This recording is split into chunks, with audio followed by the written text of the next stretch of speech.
ప్రియమైన దైవజనాంగమా, పక్షపాతము లేనివాడు ఈ ట్యాగ్ ఎవరికి ఇవ్వచ్చు అంటే సాక్షాత్తు సర్వోన్నతుడైన దేవునికి. మనుషులు పక్షపాతం అనేది, స్వార్థం అనేది కొన్ని సందర్భాల్లో చూపిస్తుంటారు. ఈ సంగతి మనందరికీ తెలుసు. మనిషికి పక్షపాతం ఉంటుంది, కానీ దేవుడు అనబడే వ్యక్తికి పక్షపాతం ఉండటానికి వీల్లేదు.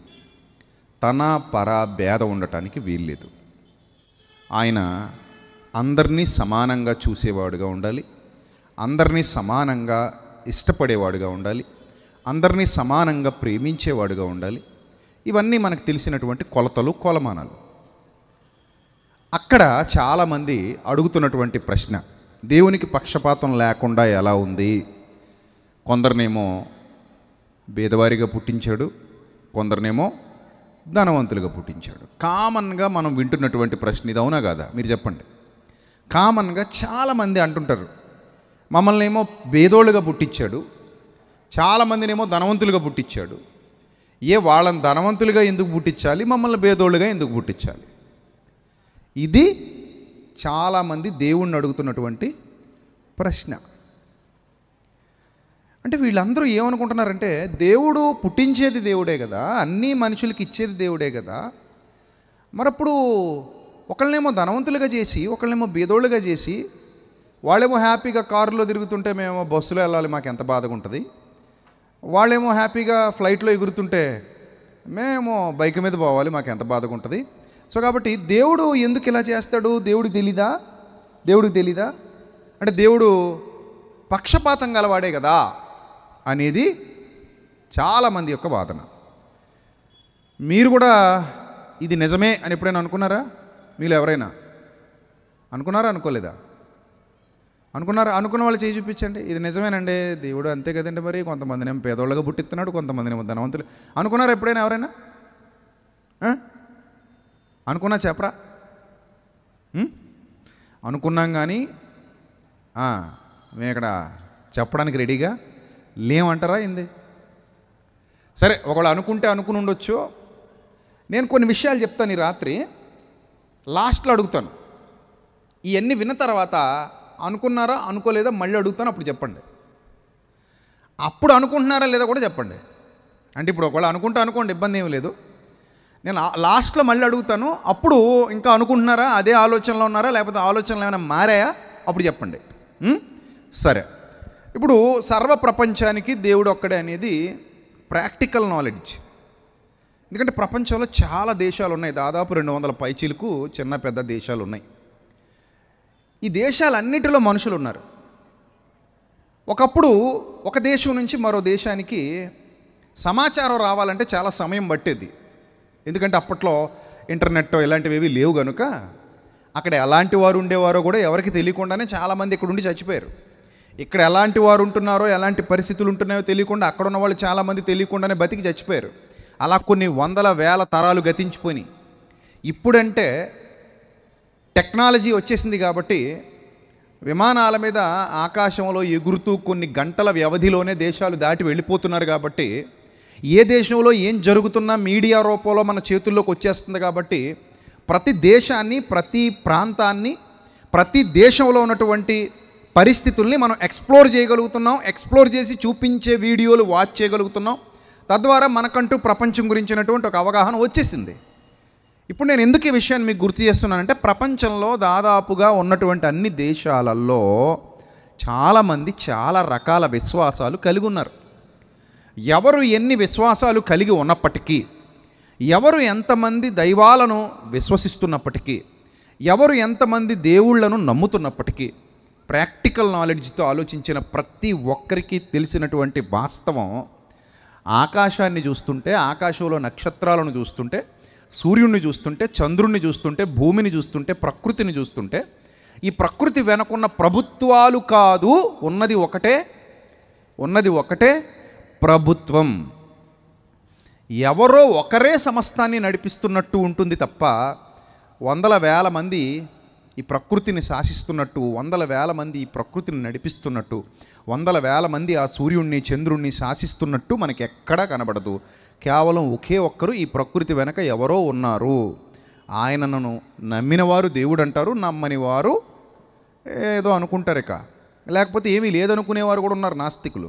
సరే, ఏది ఏమైనప్పటికీ ఈ ప్రకృతి వెనకున్న ఒక్కరే తండ్రి అన్ని దేశాల మీద వర్షాన్ని కురిపించడంలో, అన్ని దేశాల మీద మంచు కురిపించడంలో, అన్ని దేశాల మీద ఎండ కాయించడంలో, భూమిని పండియేలా చేయటంలో, వీటన్నిటిలో పక్షపాతం లేదు. మీరు బాగా అర్థం చేసుకోండి. కొన్ని విషయాలు మీకు ఎగ్జాంపుల్స్గా గుర్తు చేస్తాను. సూర్యుని నుండి కిరణాలు భూమి మీదకి వస్తున్నాయి. సూర్యరశ్మి అందరికీ అవసరమా, కొందరికి అవసరమా? చెప్పాలి. అందరికీ అవసరం. సూర్యుని వేడిమి, సూర్యుని కిరణాలు అందరికీ అవసరం కదా. అందరికీ అవసరం. దాని ద్వారా చెట్లు కిరణజన్య సంయోగ క్రియ జరుపుకుంటాయి, ఫోటోసింథసిస్. ఈ కార్యక్రమం అంతా జరగాలి అంటే సూర్యుడు ఉండాలి. ఏమండి? అలాగే సూర్యుని వలన జరిగే మరో అద్భుతమైన ప్రక్రియ, నీరు వేడెక్కి నీటి ఆవిరి మేఘాలుగా రూపాంతరం చెంది ఆ మేఘాలు మానవుల మీదకి వచ్చి ఇక్కడ వర్షంగా కురిసి ఇక్కడ పంటలు పండడం, నదులు నిండడం, ఇవన్నీ ఒక సైకిల్ లాగా, ఒక సైకిల్ చక్రం లాగా, రొటేషన్ లాగా ఈ ప్రక్రియ నిరంతరం జరుగుతూనే ఉంటుంది. నిరంతరం జరిగేటువంటి ఈ ప్రక్రియ సూర్యుని ద్వారా జరుగుతుంది. సూర్యుని యొక్క కిరణాలు ప్రపంచం అంతా సమానంగా పంచుకుంటుంది. అంతెందుకు, మనం ఈ మధ్య సోలార్ సిస్టమ్ ఏర్పాటు చేసుకుంటున్నాం కదా. ఇంటి మీద డిస్కౌంట్లు కూడా ఇస్తున్నారంట, 70,000 ఎంతో. ఇంటి మీద సోలార్ పెట్టించుకుంటే, సోలార్ కరెంటు ప్లాంట్ ఆ పవర్ సిస్టమ్ వేయించుకుంటే మనం హ్యాపీగా మనం కావాల్సినంత వాడుకోవచ్చు. మిగిలింది ఏదైనా ఉంటే మళ్ళీ ప్రభుత్వానికి మనం కరెంట్ అమ్మొచ్చు. అది వాళ్ళు తీసుకుని మళ్ళీ మనకి రిటర్న్ ఇస్తారంట. ఇది ఒక అద్భుతమైన ప్రక్రియ, బాగుంది, చాలామంది వేయించుకుంటున్నారు. ఇప్పుడు సోలార్ ప్లాంట్ వేయించుకోవడానికి డబ్బులు అవుతున్నాయి కానీ, సోలార్ సిస్టమ్ పెట్టించుకోవడానికి డబ్బులు అవుతున్నాయి కానీ, ఆ సూర్యుడి నుంచి వచ్చే కిరణాలు తీసుకోవటానికి మనకేమైనా డబ్బులు అవుతున్నాయా? ఎవడు పెట్టుకుంటే ఆ సిస్టమ్ వాడు ఫ్రీగా తీసేసుకోవచ్చా?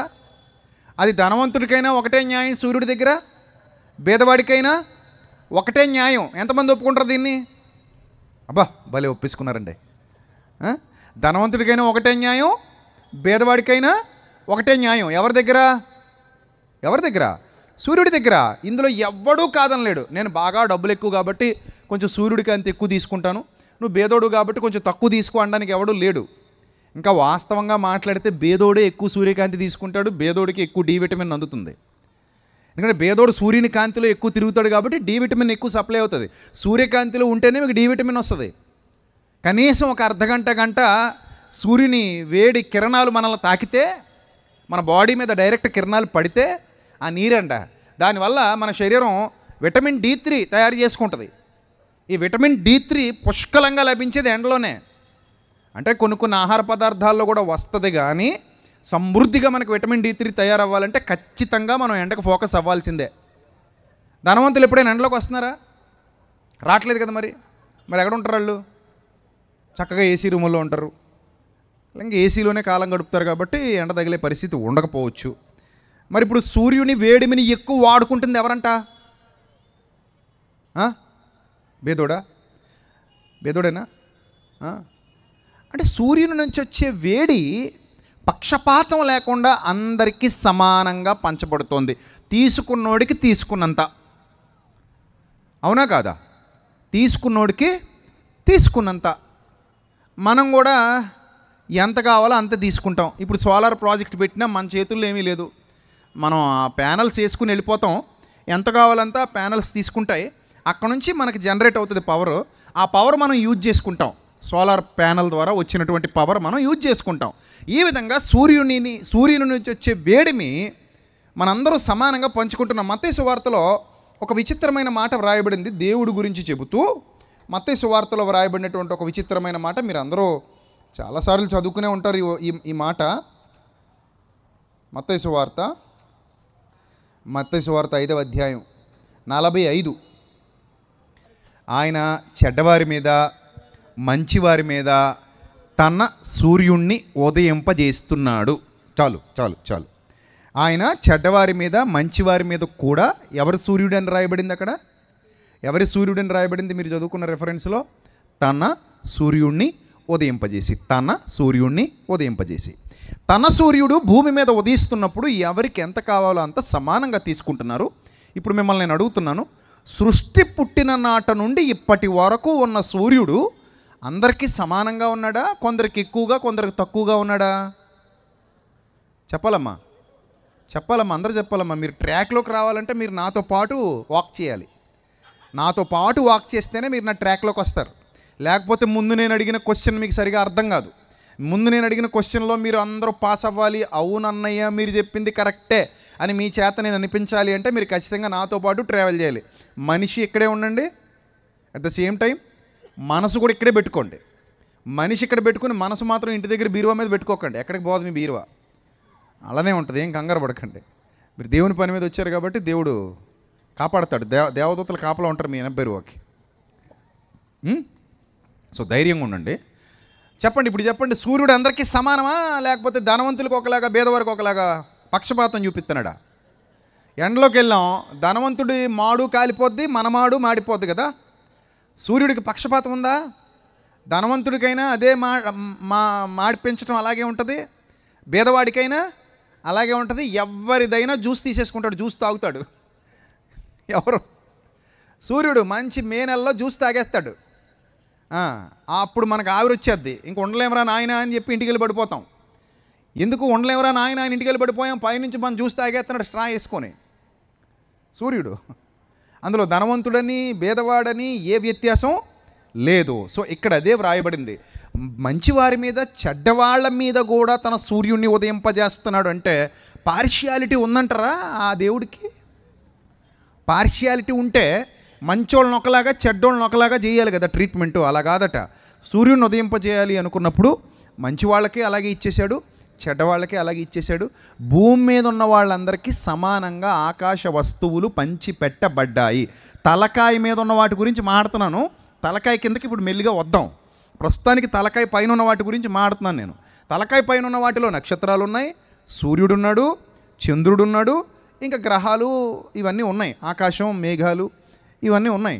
వీటన్నిటిని మనం ఆలోచన చేస్తున్నప్పుడు అక్కడి నుంచి వచ్చే ప్రతిదీ అందరికీ ఎలా వస్తుంది చెప్పడం? ఎలా వస్తుంది? సమానంగా వస్తుంది. అంటే పైకప్పు ఏదైతే ఉందో మన ఇంటి పైకప్పు, ఇంటి పైకప్పు అంటే ఇది మన ఇల్లు, టోటల్ భూమి అంతా ఏంటి? మన అందరి ఇల్లు. మనంటే నా ఒక్కడిది నీ ఒక్కడిది అనేది కాదు, మన అందరి ఇల్లు భూమి అనుకుంటే మన ఇంటికి ఒక పైకప్పు ఉంది. ఈ పైకప్పు ఆకాశం. ఈ ఆకాశం నుండి భూమి మీదకి ఏవైతే వస్తున్నాయో ఇవన్నీ కూడా మానవులందరికీ సమానమే. ఒకరికి ఎక్కువ ఒకరికి తక్కువ ఏమీ లేదు. సూర్యుడు, చంద్రుడు, వెన్నెల, ముఖ్యంగా వెన్నెల గురించి మాట్లాడుకుంటే పున్నమి నాటి వెన్నెల అందరి మీదకి సమానంగానే వస్తుందిగా. ఆ వెలుతురు, ఆ కాంతి అందరూ సమానంగానే ఆస్వాదిస్తారుగా. ఆ వెలుగు అందరూ సమానంగానే స్వీకరిస్తారుగా. అందులో ఎలాంటి వ్యత్యాసాలు, తారతమ్యాలు, భేదాలు లేవుగా, లేవు. నెక్స్ట్ దేని గురించి మాట్లాడుతున్నాడో చూద్దాం. నీతిమంతుల మీద 45వ వచనం సెకండ్ లైన్, మత్తయి సువార్త 5వ అధ్యాయం 45వ వచనం సెకండ్ లైన్. సెకండ్ లైన్ ఏముంది? నీతిమంతుల మీద, ఆ నీతిమంతుల మీద వర్షము కురిపించుచున్నాడు అని వ్రాయబడింది. ఇప్పుడు వర్షాన్ని తీసుకుందాం లైన్లోకి. వర్షం అంటే వాటర్. ఈ వాటర్ వర్షం రూపంలో భూమి మీదకి వస్తున్నటువంటి వాటరు మతాలకు అతీతంగా మనుషుల దగ్గరకు వస్తుందా? మతాల మృగతత్వం ఏంటారు, మత ఉన్మాదం ఏమైనా చూపిస్తుందా అది వాటరు? ఈ మతం వాడి ఇంటి మీద కురుస్తా, ఆ మతం వాడి ఇంటి మీద కురవనని ఏమైనా అంటదేటి వర్షం? అంటదా? వర్షం అందరికీ సమానమేనా? ధనవంతుడికి బేదవాడికి అందరికీ సమానమేనమ్మా వర్షం? వర్షం అందరికీ సమానమేగా. ఇప్పుడు ఈ వర్షం వల్ల గోదావరి నది నిండుతోంది. గోదావరి నది అందరికీ సమానమేనా? మన రాజమండ్రి గోదావరి. అందులో ఎవరైనా స్నానం చేయొచ్చా? మీరు మాత్రమే చేయాలా, లేదా ధనవంతులు మాత్రమే చేస్తారా? ఏమ్మా, ఎవరైనా స్నానం చేయొచ్చుగా. ఆ నీరు అందరికీ సమానమే ప్రవహిస్తుంది. అది పారే నది. పారే నదికి అడ్డుకట్టలు. ఆ పారే నదిని ఇంక మనం వివక్ష చూపించలేము. అక్కడ అందరికీ సమానమే వాటర్. అది దేవుడిచ్చిన దాని గురించి మాత్రమే మాట్లాడుతున్నాను సుమా. మన స్వార్థపరుల దగ్గరికి, అసలైన స్వార్థపరుల దగ్గరికి తీసుకొస్తాను. అక్కడ తర్వాత విషయాలు చర్చించుకుందాం. ప్రస్తుతానికి దేవుడు పక్షపాతం చూపిస్తున్నాడా లేదా, స్వార్థపరుడా కాదా అనే విషయం గురించి మాట్లాడుకుంటున్నాం కనుక వర్షం అనేది ఏదైతే కురుస్తోందో ఈ వర్షం అందరికీ సమానం. ఆ నీళ్ళు ఎవరైనా పట్టుకోవచ్చు, ఆ నీళ్ళు ఎవరైనా స్వీకరించవచ్చు. అది ఎలా అయితే స్వచ్ఛంగా పైకి వెళ్ళిపోద్దో అలాగే మేఘాల రూపంలో మళ్ళీ స్వచ్ఛంగా కిందకు వచ్చేస్తుంది. నదులు నిండుతాయి, చెరువులు నిండుతాయి. ఇవన్నీ నిండిన తర్వాత మన పొలాలు పండుతాయి. మన పొలాలు పండిన తర్వాత మిగిలిపోయిన వాటర్ ఆ మిగిలిన నదుల ద్వారా సముద్రంలోకి వెళ్ళి కలిసిపోతుంది కదా. ఏ రైతు కూడా వర్షాధారిత ప్రాంతాలలో వ్యవసాయం చేస్తున్న ఏ రైతు కూడా పక్షపాతం ఉంది అని అనడు దేవునికి.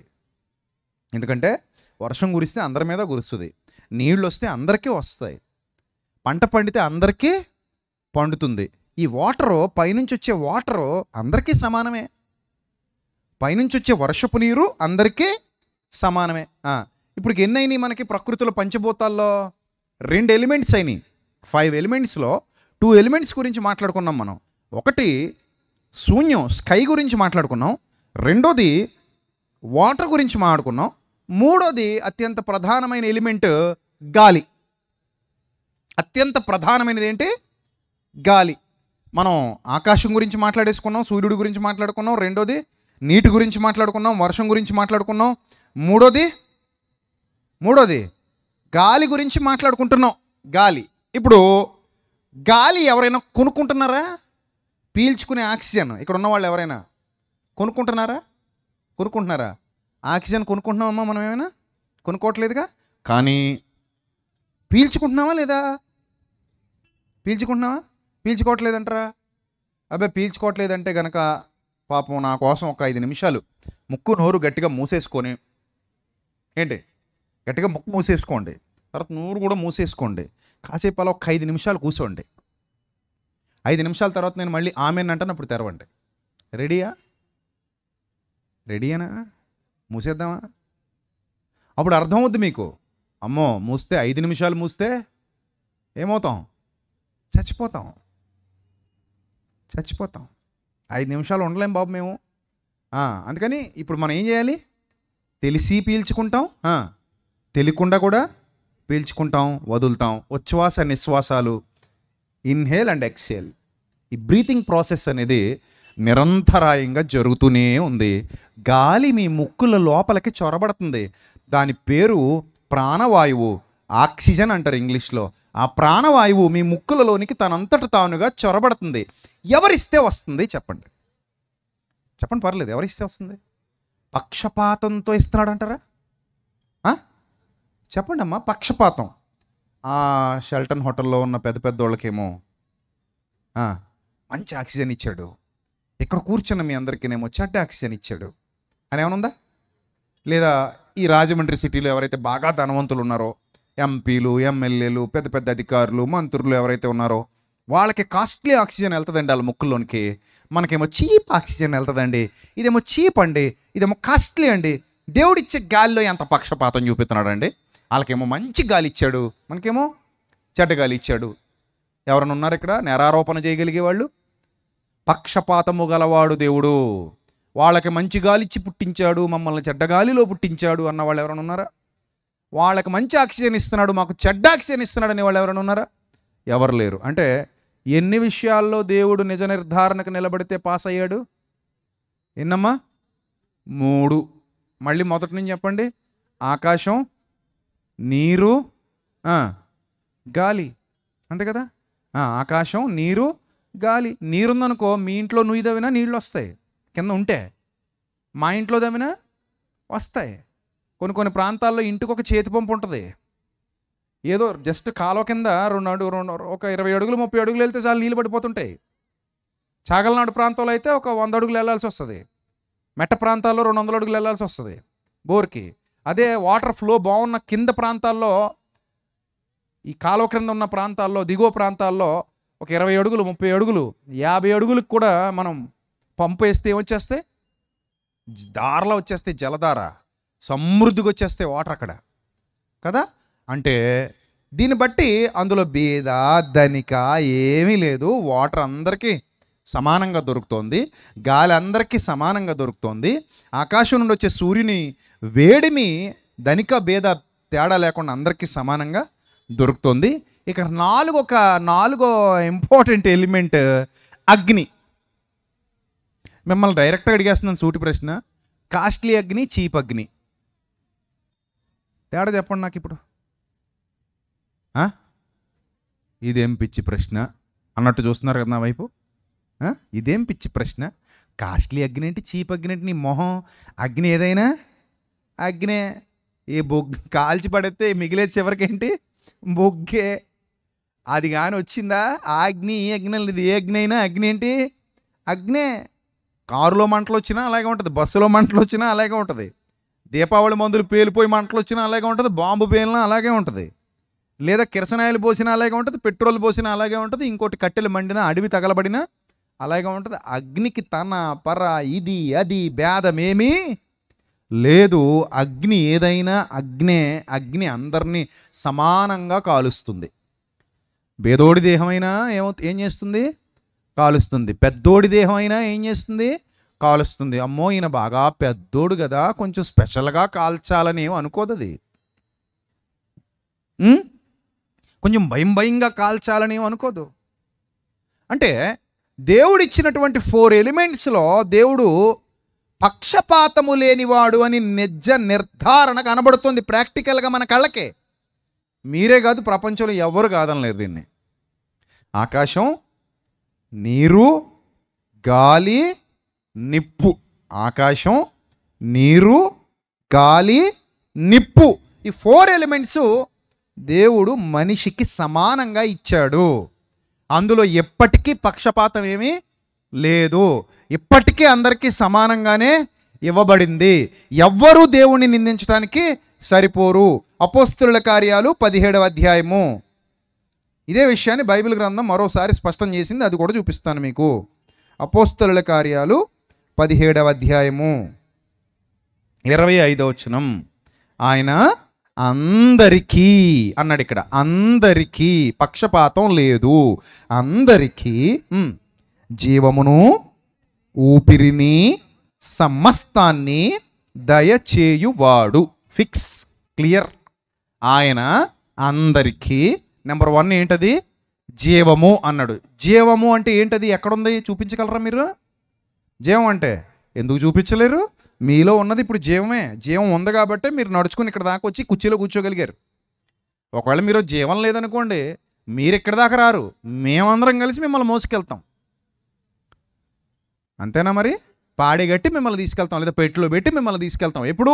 మీలో జీవం పోయినప్పుడు. మీలో జీవం ఉంది అనడానికి నిదర్శనం, సాక్ష్యం మీరు అందరు ఇక్కడికి వచ్చారు, మీరు కూర్చున్నారు, మాట్లాడుతున్నారు, ఊపిరి పీల్చుకుంటున్నారు, చూస్తున్నారు, చేతులు కాళ్ళు కదుపుతున్నారు, చలిస్తున్నారు, పనిచేస్తున్నారు, మీ ఎక్స్ప్రెషన్స్ అన్నీ తెలియజేస్తున్నారు, మీరు వింటున్నారు, నా మాటలకు మీరు స్పందిస్తున్నారు. మీలో ఏం ఉండబట్టి? జీవం ఉండబట్టి. ఈ జీవం ఎన్ని డబ్బులు పెట్టుకున్నారు? ఇప్పుడు పేదోడి జీవానికి పెద్దోడి జీవానికి తేడా చెప్పండి నాకు. ఇది కాస్ట్లీ జీవము, ఇది చీప్ జీవము, ఇది బెంజికారు జీవము, ఇది గంజినీరు జీవము. చెప్పగలరా ఏమైనా? బెంజికారు జీవానికి గంజినీరు జీవానికి లైఫ్లో ఏమైనా తేడా ఉందా? లేదు. లైఫ్ అందరికీ ఒకటే. జీవము అందరికీ సమానం. అందరికీ ఒకేలాంటి జీవం దయచేశాడు దేవుడు. అదే వ్రాయబడింది మీరు చదువుకున్న వచనంలో. మరోసారి చదవండి. ఆయన అందరికీ ఏ పక్షపాతం లేకుండా అందరికీ 25వ వచనం చూస్తున్నారుగా. జీవమును, రెండోది ఏంటట? ఊపిరిని దయచేయువాడు అని వ్రాయబడింది చూడండి. ఆయన అందరికీ జీవమును, ఊపిరిని దయచేయువాడు. సో ఊపిరి ఎలా అయితే పక్షపాతం లేకుండా అందరూ సమానంగా పీల్చుకుంటున్నామో, ఇక్కడ మనం ఎక్కడికి వెళ్ళినా గాలి మనకు వస్తుంది. ఇందులో ధనిక భేద వ్యత్యాసాలు ఏమీ లేకుండా గాలి పీల్చుకుంటున్నాం. ద సేమ్ సెన్స్ జీవము మనలో ఉంది. ఈ జీవానికి కూడా ధనిక భేద తేడా లేదు. మీరు అనుకోవచ్చు డబ్బులుంటేనే కదండి జీవం నిలబడద్ది అని. అది కూడా అబద్ధం. డబ్బులుంటే జీవం నిలబడద్ది అని అనుకుంటే, ప్రపంచంలో కరోనా సమయంలో డబ్బులున్న వాళ్ళు చచ్చిపోయారా లేదా? మిమ్మల్ని అడుగుతున్నానమ్మా, కరోనా సమయంలో డబ్బులు ఉన్న వాళ్ళు చచ్చిపోయారా లేదా? చచ్చిపోయారు. మరి డబ్బులుంటే జీవం నిలబడద్దని మీరు ఎలా నమ్ముతున్నారు? డబ్బులున్నా కూడా జీవం నిలబడే అవకాశం లేదు. చాలామంది దగ్గర డబ్బులు ఉంటాయి, ఎంత డబ్బు ఖర్చు అయినా పర్లేదనే డైలాగ్ చెప్పడానికి ఈరోజు లక్షల్లో ఉన్నారు ప్రజలు. కానీ ఆ డైలాగ్ మన నోటి నుంచి వచ్చినా కూడా ఆ డైలాగ్ని స్వీకరించి దానికి తగినట్టుగా వైద్యం చేయగలిగే సామర్థ్యం నేడున్న శాస్త్ర ప్రపంచంలో లేదు, వైద్య శాస్త్ర ప్రపంచంలో లేదు. కారణం, డబ్బు ఖర్చు పెట్టినంత మాత్రాన జీవాన్ని మనం కొనుక్కొని తెచ్చుకోలేము. జీవం ధనికులకైనా బేదలకైనా ఫ్రీగా ఇవ్వబడింది. అలా ఫ్రీగా ఇచ్చినవాడు ఎవరు అంటే సర్వోన్నతుడైన దేవుడు. పక్షపాతం లేదండి, ఇక్కడ ఎక్కడ పక్షపాతం లేదు. ఇంకా ఫైనల్ మీ క్వశ్చన్ దగ్గరకు వచ్చి ఆగుతాను ఇప్పుడు. ఫిఫ్త్ ఎలిమెంట్ దగ్గరకు వచ్చాం. 4 ఎలిమెంట్స్ కంప్లీట్ చేసేసుకున్నాం. ఈ 4 ఎలిమెంట్స్లో మీరు పాస్ అయ్యారా, దేవుడు పాస్ అయ్యాడా? నేరారోపణ చేస్తే కోర్టులో నిలబడితే, దేవుడి మీద కేసు వేస్తే, ఇందులో 4 ఆకాశం, నీరు, గాలి, నిప్పు, నువ్వు పక్షపాతం చూపించావు, ధనికులకి ఎక్కువ ఇచ్చావు, బేదలకు తక్కువ ఇచ్చావు, ధనికులకి ఎక్కువ ఇచ్చావు, బేదలకు తక్కువ ఇచ్చావు అంటే కేసు కొట్టేస్తారు. నీది కేసు కొట్టేసి బడిబో, ఇది అందరికీ సమానం అంటారు. ఇంకా 5వ కేసు ఓపెన్ చేద్దాం. ఆ 5వ కేసు ఏంటంటే fifth element. What is that? చెప్పండి, ఏంటి ఫిఫ్త్ ఎలిమెంట్? భూమి, నేల. ఇక్కడ ఆగాలి మనం. ఎందుకంటే నేల ధనికుడి దగ్గర ఎక్కువ ఉంది, బేదవాడి దగ్గర తక్కువ ఉంది. కొంతమంది బేదవాళ్ళ దగ్గర అసలు లేనే లేదు. నేల కాదు కదండి ధనికుడు బేద అంటే. ధనికుడు బేద అనే తేడా డబ్బును బట్టి కదండి వస్తుంది అని మీరు అనొచ్చు. డబ్బు మనిషి చేశాడా, దేవుడు చేశాడా? గట్టి చెప్పాలమ్మా. ఆవిడెవరో దేవుడు అంటుంది. ఏమ్మా, డబ్బు మనిషి చేశాడా, దేవుడు చేశాడా అని అడిగాను నేను. కొంచెం గట్టి చెప్పండి అమ్మా. చెవులు కూడా తుప్పు వదిలిపోవాలి మీరు చెప్తుంటే. సంతోషం. అంటే డబ్బుకి దేవుడికి సంబంధం లేదుగా. డబ్బు అయితే దేవుడు చేయలేదుగా. డబ్బు ప్రింటింగ్ దేవుడి దగ్గర నుంచి రాలేదుగా. పరలోకం నుంచి ఏం ప్రింటింగ్ రాలేదుగా. ఎందుకంటే పరలోకం నుంచి ప్రింటింగ్ వస్తే అన్ని దేశాల్లో ఒకే రకం డబ్బు ఉండాలి. మరి దేశానికి ఒక కాగితం ఉంటుంది. నేను తిరుగుతాను కదా దేశాలన్నీ. తిరుగుతున్నప్పుడు ఒక్కో దేశంలో ఒక్కొక్క కాగితం కనబడుతుంటుంది. మళ్ళీ ఒక కాగితం మరో దేశంలో చల్లదు. ఇప్పుడు మన కాగితం పట్టుకుని నేను దుబాయ్ వెళ్ళినప్పుడు ఇదిగో తీసుకో అన్నాను అనుకో, అటు ఇటు చూసి అవతల పడేస్తాడు. ఇది వద్దంటాడు. రియాల్స్ పట్టరా అంటాడు. నా దగ్గర రియాల్స్ లేవు, రూపీసే ఉన్నాయి అన్నాను అనుకో, కుదరదు, ఇక్కడ చల్లదు, వెళ్ళిపో అంటాడు. మళ్ళీ పోనీ ఈ రియాల్స్ పట్టుకుని నేను దుబాయ్కి వెళ్ళాను, దుబాయ్ నుంచి కువైట్కి వెళ్ళాను అనుకో, కువైట్లో రియాల్స్ విసిరాను అనుకో, వాడు మళ్ళీ నాకు వెనక్కి విసిరుతాడు. ఇది నాకు పని చేయదు ఇక్కడ అంటాడు. మరి ఏం కావాలంటే దినార్స్ పట్టరా అంటాడు. పోనీ ఇవన్నీ పట్టుకుని నేను అమెరికాకి వెళ్ళి అక్కడ ఇచ్చాను అనుకో, వాడు కూడా వెనక్కి విసిరుతాడు. అంటే నాకు డాలర్లు పట్టరా అంటాడు. ఒక్కో చోట ఒక్కొక్కటి కాగితం, ఒక్కొక్క చోట ఒక్కొక్క కాగితం ఉంది. ఈ కాగితాలన్నీ మానవుడు చేసుకున్నవే తప్ప దేవుడు రంగు కాగితాన్ని చెయ్యలేదు. అసలు డబ్బు తయారీ దేవునికి సంబంధమే లేదు. ఇది అసలు సిసలైన విలువైన జ్ఞాన సంగతి. మనిషి తయారు చేసుకున్నాడు డబ్బు తప్ప దేవుడు డబ్బు తయారు చెయ్యలేదు. ఈ విషయాన్ని అందరూ దృష్టించాలి. ఇంకా పైపెచ్చి గట్టిగా మాట్లాడితే దేవుడు అంటాడు, మీరు దేవునికి డబ్బుకి దాసులు కాలేరు. అయితే దేవుణ్ణైనా ప్రేమిస్తారు, లేకపోతే డబ్బునైనా ప్రేమిస్తారు. రెండింటికి సమానంగా మీరు ప్రేమ పంచలేరు గనుక ఒకదాన్ని ద్వేషిస్తారు. అయితే నన్నైనా గట్టిగా ప్రేమించండి, లేకపోతే మీరు తయారు చేసుకున్న డబ్బునైనా ప్రేమించుకోండి అని చెప్పాడు తప్ప నేను డబ్బును తయారు చేశానని దేవుడు ఎప్పుడు చెప్పలేదు. ఎందుకంటే దేవుని హస్తకృత్యాలలో డబ్బు లేదు. డబ్బు మానవుడు పేపర్ నుంచి చెట్ల నుంచి పేపర్ తయారు చేసుకుని, చెట్ల నుంచి ఏం తయారు చేసి పేపర్ తయారు చేసి, పేపర్ నుంచి ప్రింటింగ్ మిషన్లు కనిపెట్టుకున్న తర్వాత ప్రింటింగ్ మిషన్లు తీసుకొచ్చి పేపర్ మీద అచ్చేసి ఆ అచ్చు డబ్బు అని ఇప్పుడు మన ప్రస్తుత సమాజంలో తీసుకొచ్చాడు. ఇంతకు పూర్వం నాణ్యాలు వాడేవారు, అంతకు పూర్వం తోలు బిళ్ళలు వాడేవారు, అంతకు పూర్వం డబ్బే లేదు, వస్తు మార్పిడి పద్ధతి అమల్లో ఉండేది. మరికొన్ని ప్రాచీన నాగరికతల్లో రాతి ముక్కలు కూడా వాడేవారట డబ్బుకు సాదృశ్యంగా. అంటే డబ్బు రూపంలో రాతి ముక్కలు వాడేవారు. అంతకుముందు ఆ తర్వాత బంగారపు బిళ్ళలు నాణ్యాలు వాడారని వినికిడి చరిత్ర చెబుతోంది. ఆ తర్వాత వెండి కూడా డబ్బు రూపంలో చాలామంది అయ్యేదని చరిత్ర చెప్తోంది. ఆ తర్వాత రాగి నాణ్యాలు, ఇత్తడి నాణ్యాలు, రకరకాల నాణ్యాలు వెలుగులోకి వచ్చాయి. ఈ తర్వాత ఇంకా అందరికీ సులభంగా ఉండేలా రకరకాల అధునాతన పేపర్స్ వచ్చేసాయి. కొన్ని దేశాల్లో డబ్బు చింపినా చెరగదు. అలాంటి పేపర్స్ కూడా వచ్చేసాయి. మన ఇండియాలో డబ్బు అయితే చింపితే చిరిగిపోద్ది. ఫ్యూచర్లో మనకు కూడా వచ్చేయచ్చు. ఇవన్నీ పోయి ఇప్పుడు మళ్ళీ ఏ కరెన్సీ వచ్చిందో తెలుసా? Digital currency. మనం ఎప్పుడు 1990లో కానీ 2000లో కానీ ఊహించి ఉండం మనం. అంటే అసలు మనం ఫోన్ ఎలా చూపిస్తాం, ఆడు కూడా ఫోన్ ఎలా చూపిస్తాడు, సరుకులు పట్టుకుని ఇంటికి వచ్చేస్తాం. ఏమైంది? అంతే మరి. అని ఇది వరకు అయితే లెక్కలెట్టి 4 కిలోలు కనుక్కొని లెక్కలెట్టేసి చిల్లర తీసుకొని అంత తలకాయ పోటు. ఇప్పుడు ఏం లేదు, ఎవడు పట్టుకెళ్ళట్లేదా? కోడ్ ఉందా, స్కానర్ ఉందా? ఉంది సార్, ఇదిగో ఎంత అట్టిపళ్ళు డజను ఎంత, 100 రూపాయలు, అదిగో వచ్చినాయా, టీక్ మన సౌండ్ వస్తుంది. లేకపోతే ఆయన ఎవరో సినిమా హీరో మాట్లాడుతుంటాడు ఆ డబ్బాలో నుంచి, వచ్చేసి 100 రూపాయలు, అంతే, ఇంటికి వచ్చేసాం.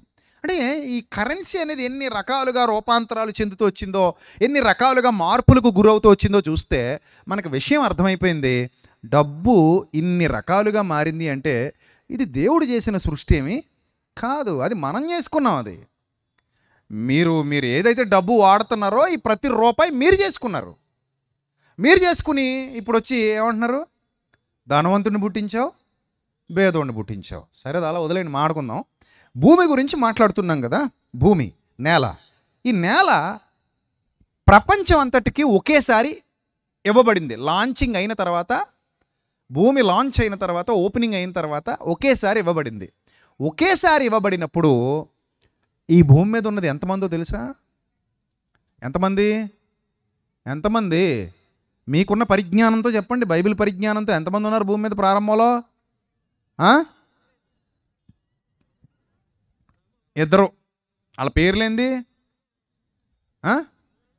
సుబ్బారావు, వెంకటలక్ష్మినా? కాదు కదా. వాళ్ళ పేర్లేంది? ఆదాము, హవ్వ. 2 ఉన్నారు. వాళ్ళిద్దరికీ మొత్తం భూమి వాళ్ళదే. ఊరు మనదిరో అనరు వాళ్ళు, భూమి మనదిరో అంటారు, వాడ మనదిరో అనరు, మొత్తం ప్రపంచమే మనదిరో అంటారు. ఇంకా వాళ్ళకి ఎకరం, 2 ఎకరాలు, 3 ఎకరాలు, 10 ఎకరాలు, 100 ఎకరాలు, 1000 ఎకరాలు, 1,00,000 ఎకరాలు, 10 లక్షల ఎకరాలు కాదు, టోటల్ బంతి మొత్తం వాళ్ళదే. తిరుగుతున్న బంతి మొత్తం మీద ఇద్దరు ఉన్నారు. వాళ్ళిద్దరూ ఈ ప్రపంచాన్ని ఏలడానికి ఏలికలయ్యారు. ఇప్పుడు మొత్తం భూమి దస్తావేజు ఇద్దరు పేరు మీద ఉందంట. మొత్తం భూమి దస్తావేజు ఎంతమంది పేరు మీద ఉంది? ఇద్దరు పేరు మీద ఉంది. మీకు అర్థమయ్యే భాషలో చెప్తున్నా. ఇద్దరు పేరు మీద మొత్తం భూమికి సంబంధించిన దస్తావేజు ఉంది, ఇద్దరు పేరు మీద. ఇప్పుడు ఈ ఇద్దరికి ఇంకొక ఇద్దరు పుట్టారు. అందులో ఒకటి పేరేమో హేబేలు, ఇంకొకటి పేరేమో కయీను. ఇప్పుడు మొత్తం భూమి దస్తావేజులు ఎంతమంది పేరు మీదకి వెళ్ళినాయి? 4 పేరు మీదకి వెళ్ళినాయి. ఈ 4 పేరు మీద మొత్తం భూమండలం దస్తావేజులు ఉన్నప్పుడు ఇందులో ఒకడికి సిరాకు వచ్చి ఒకడిని చంపేశాడు.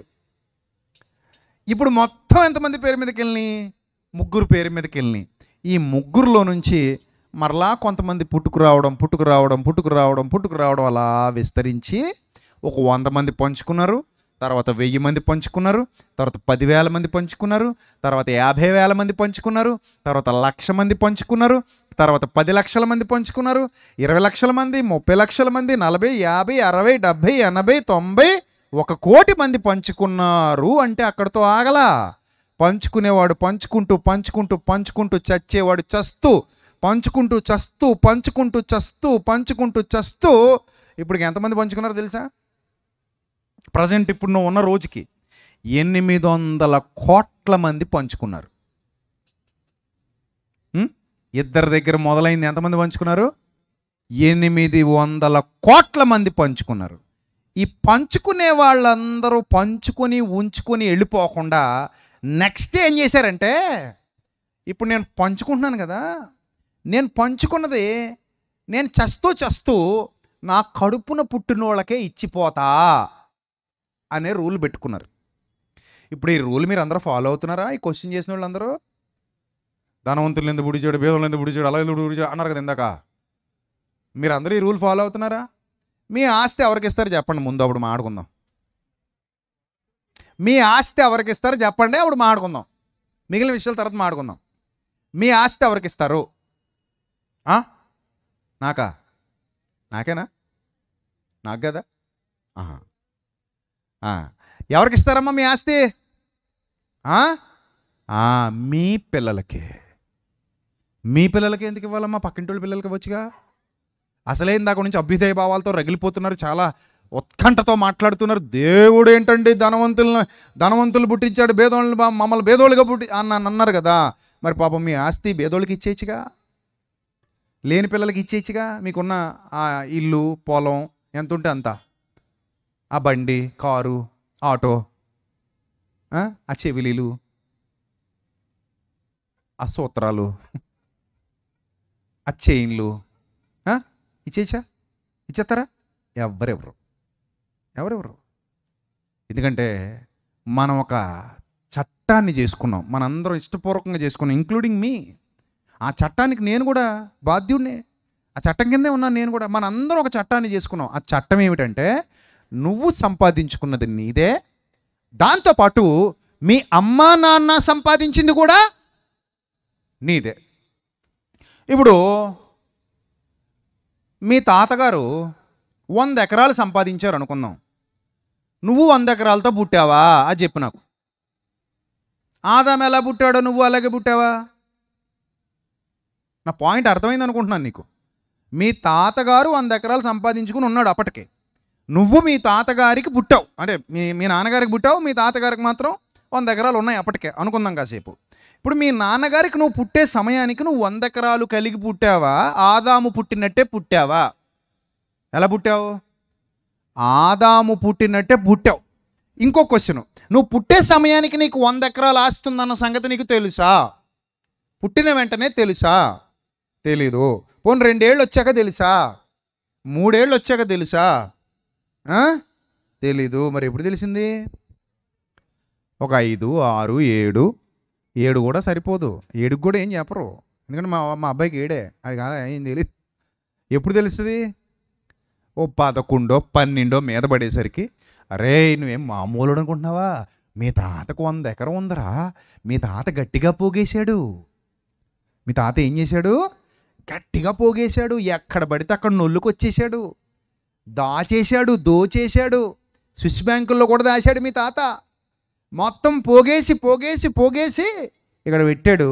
మొత్తం నీదే, అనుభవించి రాజా అని అడిగిస్తారు. ఇప్పుడు దేవుడు గర్భఫలం ఇస్తున్నాడు. గర్భఫలము యెహోవా ఇచ్చు బహుమానం. అదే కదా మనం కీర్తనల గ్రంథంలో చదువుకుంటాం. గర్భఫలము ఎవరిచ్చు బహుమానం? యెహోవా ఇచ్చు బహుమానం. ఇప్పుడు యెహోవా ఇచ్చు బహుమానం మీ అందరినీ మీ అమ్మా నాన్నలకి ఇచ్చాడు దేవుడు. ఎలా ఇచ్చాడండి? మీ అందరూ ఎలా ఉన్నారు? ఇప్పుడు అద్దంలో చూసుకోండి, ఒకరికొకరు చూసుకోండి. అందరూ సమానంగానే ఉన్నారుగా, కొంచెం ఇంచుమించు మన తేడాగా ఉన్నారా? 2 చేతులనే ఉన్నాయి మీకు, నాకు 3 ఉన్నాయన్న వాళ్ళు చేయొద్దండి, 3 ఎత్తేయండి. 3 చేతులు ఉన్నాయన్న వాళ్ళు. నాకు 4 కాళ్ళు ఉన్నాయన్న వాళ్ళు లేచి నిలబడండి 4 కాళ్ళ మీద. 4 కాళ్ళు లేవు, 3 చేతులు లేవుగా. అందరికీ 2 చేతులే ఉన్నాయి, అందరికీ 2 కాళ్ళే ఉన్నాయి. ఒక ముక్కు, 2 కళ్ళు, చెవులు, నోరు, మిగిలిన అవయవాలన్నీ కూడా సమానంగా తల్లి గర్భంలో సృష్టించబడ్డాయి. పక్షపాతం లేకుండా అందరికీ సమానంగా తల్లి గర్భంలో ఒకేలాగా అవయవాలు సృష్టించబడ్డాయి. This is reality. ఇది సత్యం, రైట్?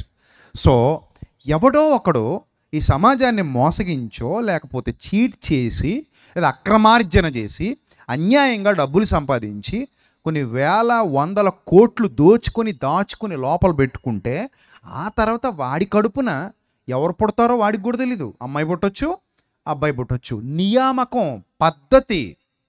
మంచివారి మీద చెడ్డవారి మీద సూర్యుడు తీస్తున్నాడు, మంచివారి మీద చెడ్డవారి మీద వర్షం కురుస్తుంది, మంచివారికి చెడ్డవారికి కూడా పిల్లలు పుడుతున్నారు, మంచివారికి చెడ్డవారికి కూడా గాలి లభిస్తుంది, మంచివారు చెడ్డవారు కూడా ఈ భూమిని అనుభవిస్తున్నారు. మంచోడు తిన్న వంకాయ అలాగే ఉంటుంది, చెడ్డోడు తిన్న వంకాయ అలాగే ఉంటుంది, ధనవంతుడు తిన్న చికెన్ అలాగే ఉంటుంది, పేదవాడు తిన్న చికెన్ అలాగే ఉంటుంది.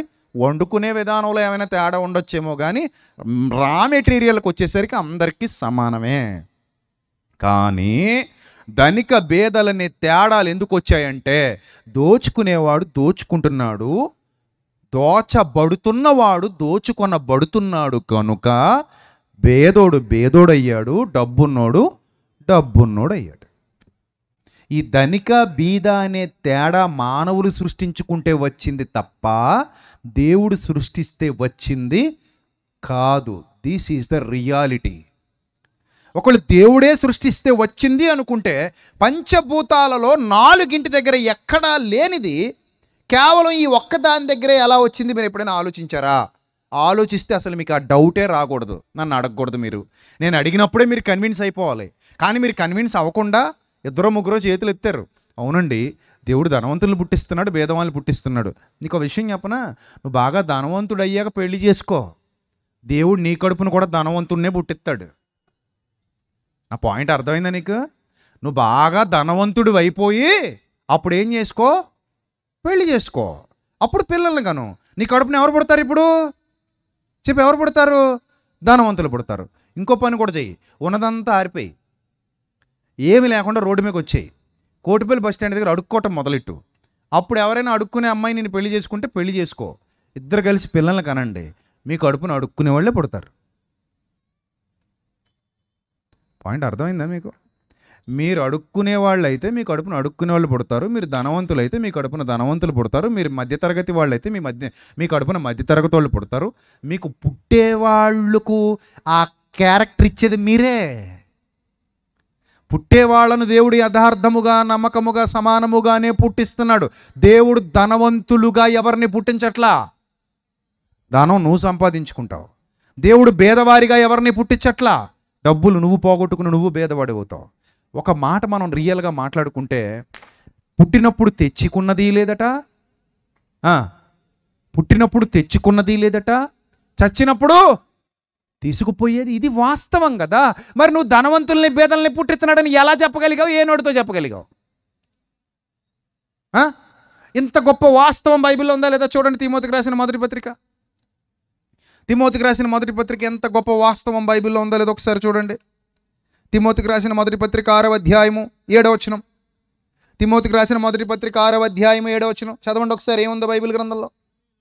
మనం ఈ లోకంలోనికి ఏమీ తేలేదు, దీనిలో నుండి ఏమీ తీసుకొని పోలేము,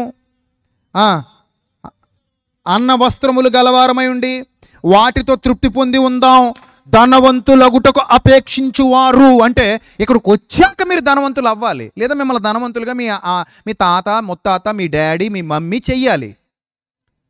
అర్థమైందా? పాయింట్ అర్థమైందా? ఇక్కడికి వచ్చాక మీరు ధనవంతులు అవ్వాలి తప్ప మీరు ధనవంతులుగా దేవుని వలన పుట్టింపబడట్లేదు. దేవుడు ఒక ధనవంతుణ్ణి పుట్టించలేదు, దేవుడు ఒక భేదవాణ్ణి పుట్టించలేదు. దేవుడు పక్షపాతం గలవాడు కాదు, దేవుడు స్వార్థపరుడు కాదు, మనిషి స్వార్థపరుడు గనుక ఈ వ్యత్యాసాలన్నీ వచ్చాయి సమాజంలో. ఈ వ్యత్యాసాలన్నీ మనిషి స్వార్థపరుడు అవ్వడం వల్ల వచ్చాయి, మనిషి దోచుకోవటం వల్ల వచ్చాయి, మనిషి దాచుకోవటం వల్ల వచ్చాయి. మనిషి తనకున్న దానికంటే ఎక్కువ ఎక్కువ ఎక్కువ ఎక్కువ ఎక్కువ కలుగులో ఎలక్కట ఎంత తోడాలో తెలియదంట. కలుగులో ఎలక్కే గాది కన్నం పెడదు కదా, పందికొక్కు, దానికి ఎంత తోడుకోవాలో తెలీదు. అది తోడుకోవటం మొదలుపెట్టిన తర్వాత తోడతానే ఉంటుంది. ఎలకకి ధాన్యం అంతా దాని కలుగు నిండిపోయిందని తెలిసినా కూడా ఇంకా కలుగు పెద్దది చేసుకుని మరి తోడతానే ఉంటుంది.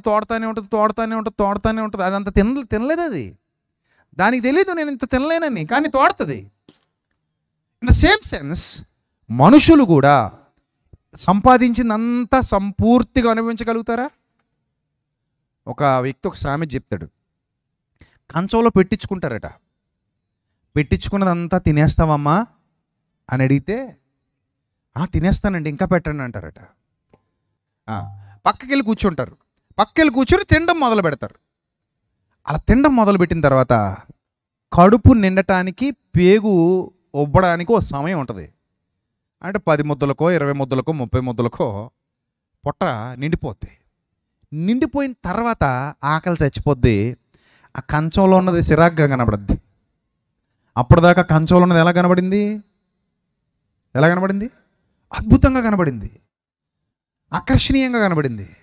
ఇప్పుడు అదే ఎలా కనబడుతుంది? చివరికి చెప్పండి, ఎలా కనబడుతుంది? సిరాగా కనబడుతుంది. ఇంకా నాకు వద్దండి అంటాం. దాన్నే ఏం చేయమంటున్నాం? కుప్పతొట్లో పడేయమంటున్నాం. అలా రోజు వేస్ట్ చేస్తున్న ఫుడ్డు కొన్ని వేల లక్షల టన్నులు ప్రపంచంలో, కొన్ని వేల లక్షల టన్నులు ఎంగిలి మెతుకులు మీరు పడేసేవి. ఇదే మీరు ధనవంతుడికి పేదవాడికి అప్లై చేస్తే వాడు 100 కోట్లు వెనకేసిన, 1000 కోట్లు వెనకేసిన, 1,00,000 కోట్లు వెనకేసిన, భారతదేశంలో ఉన్న ప్రజలందరి డబ్బు దొంగతనం చేసి పట్టుకెళ్ళి స్విస్ బ్యాంకులో దాచేసుకున్న వాడు బతికేది 60 ఏళ్ళు లేకపోతే 70 ఏళ్ళు. ఇంత డబ్బు దొంగతనం చేసినోడు మనశ్శాంతిగా ఉండలేడు. ఎవడు కొట్టేస్తాడా అని భయం ఉంటుంది. దానికి లెక్కలు పత్రాలు చూపించుకోవడానికి నానా గడ్డి గరుస్తాడు. దానికోసం వాడు ఎంత బీపీ తెచ్చుకుంటాడు, ఎంత షుగర్ తెచ్చుకుంటాడు, ఒత్తిడి పెంచుకుని హార్ట్ రోగాలు తెచ్చుకుంటాడు, గుండె వ్యాధులు. ఇవన్నీ తెచ్చుకున్న తర్వాత 50 ఏళ్ళకే పుట్టుకోమంటాడు, లేదా 60 ఏళ్ళకి పుట్టుకోమంటాడు. స్కాములు చేసిన ఒక ఆయన ఉన్నాడు, మీ అందరికీ తెలుసు, మెహతా. బాగా చేశాడు స్కాములు చేసి లక్షల కోట్లు వెనకేశాడు. 55 సంవత్సరాలకు చచ్చిపోయాడు. హర్షద్ మెహతా అంటారు ఆయన్ని. లక్షల కోట్ల రూపాయలు ఆయన స్కామ్ చేశాడు. సినిమా కూడా తీశారు ఆయన మీద. దగ్గర 55 సంవత్సరాలకు చచ్చిపోయాడు ఆయన. 55 సంవత్సరాల వయస్సు, 55 సంవత్సరాలు మాత్రమే ఇక్కడ బతుకుతావు.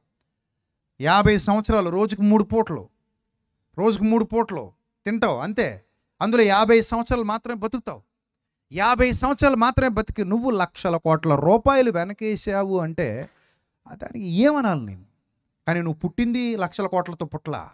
దేవుడు నిన్ను పుట్టించింది ఎలా పుట్టించాడు? సాదాసీదా మనిషిగా పుట్టించాడు.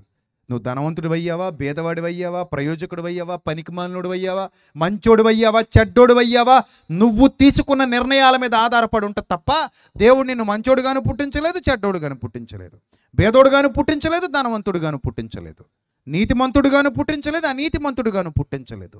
నిన్ను ఒక ఎంటీ పేపర్ లాగా ఈ లోకానికి పంపిస్తున్నాడు. అందుకే ఇక్కడ భక్తుడు ఏమంటున్నాడు తెలుసా? మనం ఈ లోకములోనికి ఏమీయూ తేలేదు, మనం వచ్చేసరికి అన్నీ ఉన్నాయి. ఇక్కడికి వచ్చాక నువ్వు నొల్లుకోవడం మొదలెట్టావు. బలవంతుడు బలంగా నొల్లుకుంటున్నాడు, బలహీనుడు బలహీనంగా ఉండిపోతున్నాడు. పెద్దోడు అవుతున్నాడు, పేదోడు అవుతున్నాడు. చివరికి జాలి దయ కరుణ లేకుండా పేదోడిని తొక్కుకుంటూ పోతున్నాడు. అందుకే పేదోడు ఎప్పటికీ పేదోడుగానే ఉండిపోయాడు, పెద్దోడు ఎప్పటికీ పెద్దోడు అయిపోయాడు. ఇంకొక విషయం చెప్పి నేను ఈరోజు ముగిస్తాను, మిగిలిన విషయాలు రేపు మాట్లాడుకుందాం. ఇంకొక వ్యాలిడ్ పాయింట్ చెప్తాను మీకు. సర్వోన్నతుడైన దేవుడు మనుషుల్లో ధనవంతుల్ని భేదవాళ్ళని ఒకవేళ పుట్టిస్తుంటే, ఇంకా మీకు క్లారిటీ రాకపోతే, ఇప్పటికే వచ్చేసింది, రాలేదంటే మీరు మనిషి కాదు మరమనిషి అయి ఉండాలి. నేను చాలా క్లారిటీగా చెప్పి అరటిపండు నోల్చి నోట్లో పెట్టినట్టు చెప్పాను మీకు. ఇంత అందంగా ఎవడు చెప్పడు. సరే, ఇంకా ఫైనల్గా ఇంకొక చిన్న ట్విస్ట్ ఇస్తాను మీకు. అదేంటంటే, దేవుడు ధనవంతులను పుట్టిస్తున్నాడు, భేదవాళ్ళను పుట్టిస్తున్నాడు, పక్షపాతం ఉంది దేవునికి అనే భావజాలం ఒకవేళ మీకు ఉంటే ఇంకొక క్వశ్చన్ రైజ్ చేస్తున్నాను. దేవుడు ఒకవేళ ధనవంతుల్ని భేదవాళ్ళని పుట్టిస్తుంటే, దేవుడు భూమి మీద పుట్టాలనుకున్నప్పుడు ఏ కేటగిరీలో పుడతాడు చెప్పండి? దేవుడు ధనవంతుల్ని భేదవాళ్ళని కావాలని ఆయనే పుట్టిస్తుంటే, పక్షపాతము గలవాడే అయితే ఆయన తన కుమారుణ్ణి లోకానికి పంపించాలని నిర్ణయించుకున్నప్పుడు ఆ దైవసుతుణ్ణి, ఆ వాక్యమైన ప్రభువుని, దేవుణ్ణి ఈ లోకానికి ధనవంతుడిగా పంపుతాడా, భేదవాడిగా పంపుతాడా? మీరు చెప్పాలి నాకు. మీరు అనుకున్నట్టుగా దేవుడు పక్షపాతి అయితే తన కుమారుణ్ణి ఎలా పంపాలి? ధనవంతుడుగా పంపాలి. అంటే ఏ రోమచక్రవర్తి ఇంట్లోనో, ఏ కైసర్ ఇంట్లోనో పుట్టించేయాలి, లేకపోతే ఆయన్నే ఇదిగో కోట్ల రూపాయలు వెండి, బంగారం, ముత్యాలు, వజ్రాలు, రాసులన్నీ పోగేసి ఇచ్చి పంపించాలి. అలాగేమైనా పంపించాడా? పంపించలా. ఎలా పంపించాడు తెలుసుగా మీకు? ఎలా పంపించాడట? అమ్మా, నిండు చోళాలు, ప్రసవ వేదన పడుతుంది, ఇబ్బందిగా ఉంది, పరిస్థితి బాగాలేదు, కొంచెం సత్రంలో చోటివ్వండి అమ్మా అని వెళ్ళి అడిగాడట భర్త.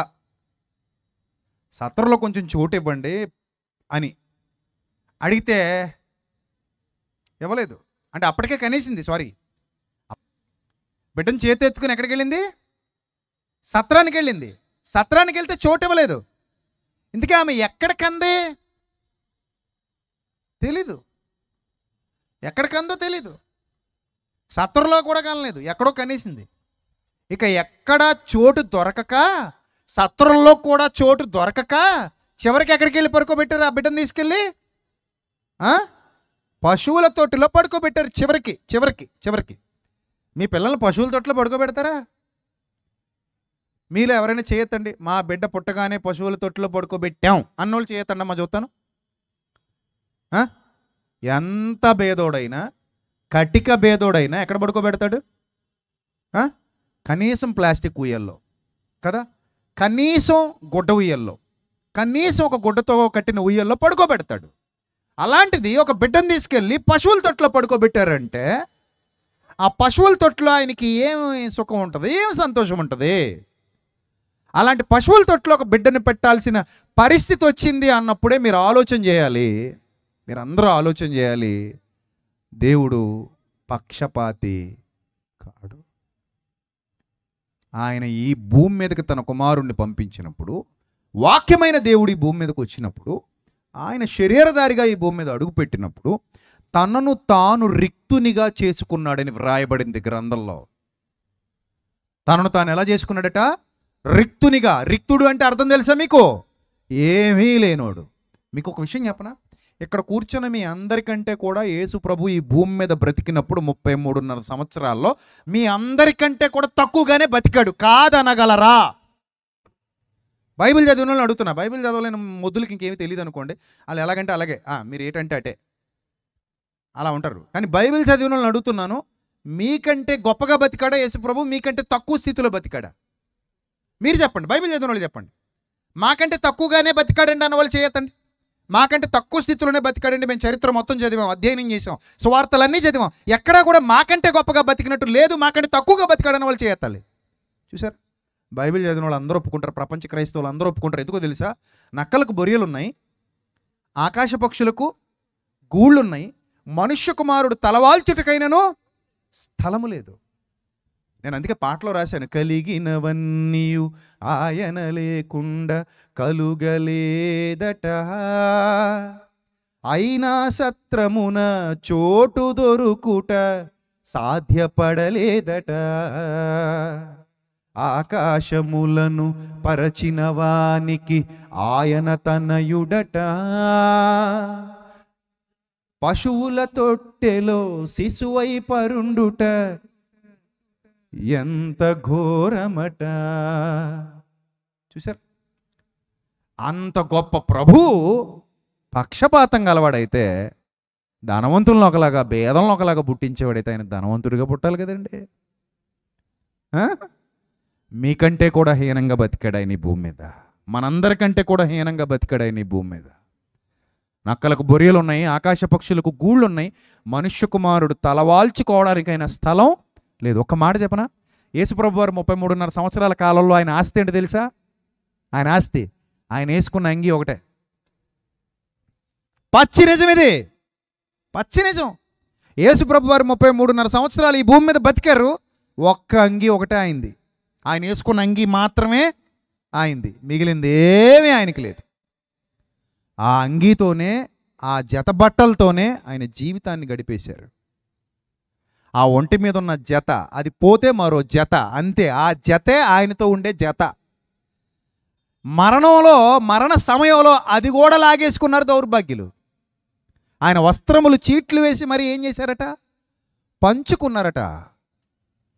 ఆయన వస్త్రములు చీట్లు వేసి మరీ పంచుకున్నారు మరణ సమయంలో.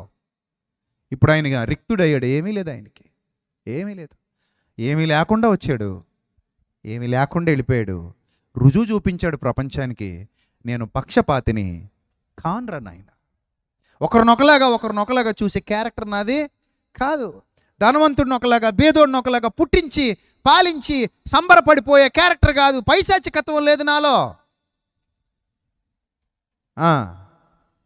అందుకే అంటాడు, అరే ధనవంతులారా, అంత మీరు ఏం చేసుకుంటారా, కొంత బేదోళ్ళకి పెట్టండి రా నేర్పించాడు ఆయన. అదే నేర్పించాడు ఆయన. నువ్వు ధనవంతుడు అయితే, నీ దగ్గర సమృద్ధిగా ఉంటే ఆకలి అన్నవాడికి ఏం పెట్టమన్నాడు? అన్నం పెట్టు. అలా కూడా చెప్పలేదు. ఏమని చెప్పాడు తెలుసా? నేను ఆకలిగా ఉంటిని, మీరు నాకు ఆహారం ఇచ్చితిరి. నేను దప్పిగా ఉంటిని, మీరు నాకు దాహం ఇచ్చితిరి. నేను వస్త్రహీనుడనే ఉంటిని, మీరు నాకు వస్త్రం ఇచ్చితిరి. నేను చెరసాల్లో ఉంటిని, మీరు నన్ను చూడవచ్చితిరి, నేను రోగినై ఉంటిని, మీరు నన్ను చూడవచ్చితిరి. ఇవన్నీ చెప్పి వాళ్ళు అడుగుతున్నారు, ప్రభువా నువ్వెప్పుడు ఆకలిగా ఉన్నావు, నీకెప్పుడు మందులు ఇచ్చావు, నీకెప్పుడు దాహం ఇచ్చావు, నీకెప్పుడు వస్త్రాలు ఇచ్చావు, ఈ సపర్యలన్నీ నీకెప్పుడు మేం చేసామని అడిగితే ఆయన అంటాడు, మిక్కిలి అల్పులైన ఈ బేదలలో, ఈ చిన్నవారిలో ఒక్కడికి మీరు చేస్తే నాకు చేసినట్టే అన్నాడు. ఇంత గొప్ప బోధ ప్రపంచానికి చెప్పినోడు పక్షపాతి అవుతాడా? సిగ్గుండాలి ఆ మాట అనడానికి. ఇంత గొప్ప బోధ ప్రపంచానికి చేశాడు, అంత గొప్ప జ్ఞానబోధ చేశాడు, ఒక్క జత బట్టలతో బతికి చూపించాడు. మనం ఈరోజు ఎన్ని జతల బట్టలు ఉన్నాయి మనందరికీ?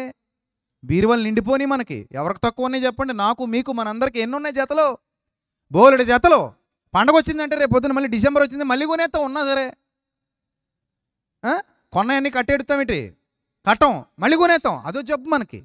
ఉండగా కొనేసుకుంటుంటాం, లోపల దాచేసుకుంటాం. కనీసం పాత బట్టలు కూడా ఎవరికి ఇవ్వం మనం. అలా అని మన పెట్టిలో పెడతారా మన పిల్లలు చచ్చిపోయాక? మా అమ్మ ఇష్టపడి కొనుక్కుందండి పొట్టిచీర, ఇచ్చేద్దామంటే చిన్న కూతురు ఏమంటుంది తెలుసా? శవం మీద తుండుకోవటం కప్పేయి, అవసరమైతే పాత తవ్వాలు వేసేయి, ఇంత విలువైన పొట్టిచీర అమ్మ సమాధిలో ఎందుకంటది అంతే మరి. లేదా పెద్ద కూతురు అంటది, చిన్న కూతురు అంటే చిన్న కూతుర్లు బాధపడతారు. లేదా ఇద్దరు కూతుర్లు కలిపి అనుకుంటారేమో. బంగారం కూడా నీతో పట్టుకెళ్ళినెవరు కదా, పీకేసుకుంటారు కదా, మొత్తం లాగేస్తారు, ఒలిచేస్తారు మొత్తం. లాస్ట్లో ఏదో ఎంత చిన్నదిన్న ఎంత అంత వేస్తారు. దొంగోడు కూడా తవ్వడు దానికోసం సమాధిని. దొంగోడు తవ్వుతాడు అనుకుంటారా? ఆ బంగారం కోసం దొంగోడు కూడా తవ్వడు. ఎందుకంటే ఆడు లెక్కలేసుకుంటాడు, ఈ దిక్మాల సేవ ఇంత కంపు కొట్టేదాన్ని తవ్వి ఆ నోట్లో ఏలెట్టి మరీ లాగాలి దాన్ని. అది ఇంత మొక్క తీరా పట్టుకెళ్తే 1000 రూపాయలు కూడా ఇవ్వడానికి. దానికోసం ఈ గుణపం ఖర్చు, పార ఖర్చు, ఒక ఇద్దరు ఖర్చు, చాలా లాసు. దీనికోసం ఇంత హైరాణ పడకూడదని ఆడు కూడా తవ్వడు నీ బంగారం కోసం నీ సమాధిని. అది మన బతుకు చివరికి. మరి యేసుప్రభువు నేర్పించిన బోధ ఎంత గొప్పది ఆలోచించండి. ఆయన పక్షపాతి కాడు, ఆయనలో పక్షపాతం ఏమాత్రం లేదు. ఆయనలా బతికినోడు ఈ భూమి మీద ఎవ్వడు లేడు. అంత గొప్పగా బతికి చూపించాడు మనకి. సో ఎప్పుడు కూడా దేవుడు పక్షపాతిని నోటుకు వచ్చినట్టు మనం మాట్లాడకూడదు, తప్పు. దేవుడు పక్షపాతి కాడు. ఆయన అందరికీ అన్ని సమానంగా ఇచ్చాడు. అందరికీ సమానంగా ఇస్తే పెద్దోడు పేదోడిని దోచుకోవటం మొదలెట్టాడు. ఈరోజు సమాజంలో జరుగుతున్నది అదే. మీరు ఏమైనా అంటే స్వార్థపరులను అనండి. మీరు ఏమైనా అంటే మన భారతదేశంలో లక్షల కోట్ల రూపాయలు దోచేసుకుని స్విస్ బ్యాంకులో దాచుకున్న దొంగలు ఉన్నారు చూశారు, రాజకీయ నాయకులు, వాళ్ళు అనండి. వాళ్ళు చేశారు. మన భారతదేశం ఈరోజు అభివృద్ధి చెందుతున్న దేశంగానే ఇంకా మిగిలిపోయిందంటే కారణం, స్వతంత్రం వచ్చిన తర్వాత తెల్లోడు ఎంత దోచుకుని వెళ్ళిపోయాడో భారతదేశాన్ని, అంతకంటే కొన్ని వేల రెట్లు ఎక్కువ మన నల్లోళ్ళు దోచుకున్నారు మనల్ని. స్కాముల పేరిట కుంభకోణాలు అవి ఇవి లక్షల రూపాయలు తీసుకెళ్ళి స్విస్ బ్యాంకులో దాచిపెట్టుకొని వాళ్ళ 100 తరాలు కూర్చుని తిన్న తరగని ఆస్తి సంపాదించుకున్నారు ప్రజల డబ్బు తినేసి. అందుకే బేదోడు ఇంకా బేదోడైపోతున్నాడు, పెద్దోడు ఇంకా ఏమవుతున్నాడు, పెద్దోడవుతున్నాడు. ఇది దోపిడీ వ్యవస్థ. ఈ దోపిడీ వ్యవస్థలో పిల్లలు పుడుతున్నారు తప్ప ధనవంతులు భేదవాళ్ళు పుట్టట్లేదు. మరలా ఫైనల్గా చెప్తున్నా, ధనవంతుడి కడుపున పుట్టినవాడు ధనవంతుడు అవుతున్నాడు, బేదవాడి కడుపున పుట్టినవాడు బేదవాడు అవుతున్నారు. మీరు బిడ్డల్ని తిరిగి అటు ఇటు మార్చేస్తే ఇక్కడ పుట్టినోడు అక్కడికి వెళ్ళి ధనవంతుడు అవుతాడు, అక్కడ పుట్టినోడు ఇక్కడికి వచ్చి బేదోడు అవుతాడు. మళ్ళీ ఇటు అటు మార్చేస్తే ఇక్కడోడు అక్కడికి వెళ్ళి ధనవంతుడు అవుతాడు, అక్కడోడు ఇక్కడికి వచ్చి బేదోడు అవుతాడు. పుట్టిన బిడ్డకి తెలియదు నేను ధనవంతుడిగా పుట్టానో బేదోడుగా పుట్టాను. అసలు ఊహ తెలిసేంత వరకు మీకు అమ్మ ఎవరో తెలీదు, నాన్న ఎవరో తెలీదు. పుట్టినప్పుడే మిమ్మల్ని గవర్నమెంట్ హాస్పిటల్లో మార్చేసి ఇంకో చోట అమ్మేస్తే బతికినంతకాలం నేను ఎవరికి అమ్మేసామో వాళ్ళే మీ అమ్మ నాన్న అనుకుంటావు తప్ప, నన్ను రాజమండ్రి గవర్నమెంట్ హాస్పిటల్లో దొంగతనం చేసి ఎత్తుకొచ్చేసారన్న సంగతి కూడా నీకు తెలీదు వాళ్ళు చెప్పకపోతే. అది మన జీవితం, అది మన జీవితం. ఈ మాత్రం తెలివితో మనం ఎవరిని అనేస్తున్నాం? ఎవరిని? అసలు ఉన్నావా? ఉంటే కళ్ళు మూసుకున్నావా? నువ్వు ధనవంతులుగా మమ్మల్ని పుట్టిస్తావా, బీదవాళ్ళగా వాళ్ళని పుట్టిస్తావా, అలా చేస్తావా ఇలా చేస్తావా అంటాం మనం. ఈడిసి కొడితే దమ్మిడికి మారం. అది మన జ్ఞానం. కాబట్టి దేవుడు పక్షపాతి కాడు. నరులకు ఆయన సమస్తాన్ని సమానంగా పంచిచ్చాడు. మనిషి స్వార్థపరుడై దోచుకోవటం మొదలుపెట్టాడు. మనిషి స్వార్థపరుడై దోచుకోవటం మొదలుపెట్టాడు కాబట్టి ధనవంతుడు ఇంకా ఏమవుతున్నాడు? ధనవంతుడు అవుతున్నాడు. బేదవాడు ఇంకా ఏమవుతున్నాడు? బేదవాడిగానే మిగిలిపోతున్నాడు. అర్థమైందా? ఇది పరిస్థితి. కాబట్టి ప్రియమైన దేవుని పిల్లలారా, మీరు సత్యాన్ని గ్రహించండి, దేవుడు భూమి మీదకి వచ్చినప్పుడే, దేవుని కుమారుడు భూమి మీదకి వచ్చినప్పుడే రిక్తుడిగా వచ్చాడు, తనను తాను రిక్తుడిగా చేసుకున్నాడు. సర్వ మానవాళి కొరకు తన పవిత్ర రక్తాన్ని ధారపోశాడు. ఎవరిని దోచుకోలేదు, ఎవరిని మోసగించలేదు, ఎవరిని ఒక విన్న వాక్యాన్ని అనుసరించి జీవించగలిగే భాగ్యాన్ని ప్రసాదించండి. పక్షపాతము లేని దేవుడవు, పక్షపాతము చూపించని దేవుడవు, మనుషులందరినీ సమానంగా ప్రేమిస్తున్న దేవుడవు. మనుషులుగా మేమే మతాల పేరిట, కులాల పేరిట, జాతుల పేరిట, ప్రాంతాల పేరిట విడిపోయి కొట్టుకు చేస్తున్నాం తప్ప, సర్వోన్నతుడైన తండ్రి మీలో ఆ కల్మషం లేదు, మలినం లేదు, స్వార్థం లేదు తండ్రి. అలాంటి గొప్ప సందేశాన్ని ఈరోజు మాకు అందించినందుకు మీకు కృతజ్ఞత స్తుతి స్తోత్రాలు చెల్లిస్తూ మా కొరకు రానియున్న ప్రభు అయిన క్రీస్తు పేరిటి ప్రార్థన మనవులు సమర్పించి మీ వద్ద నుండి తిరిగి పరలోకపు జవాబు పొందుకుంటున్నాం మా కన్న తండ్రి. ఆమెన్.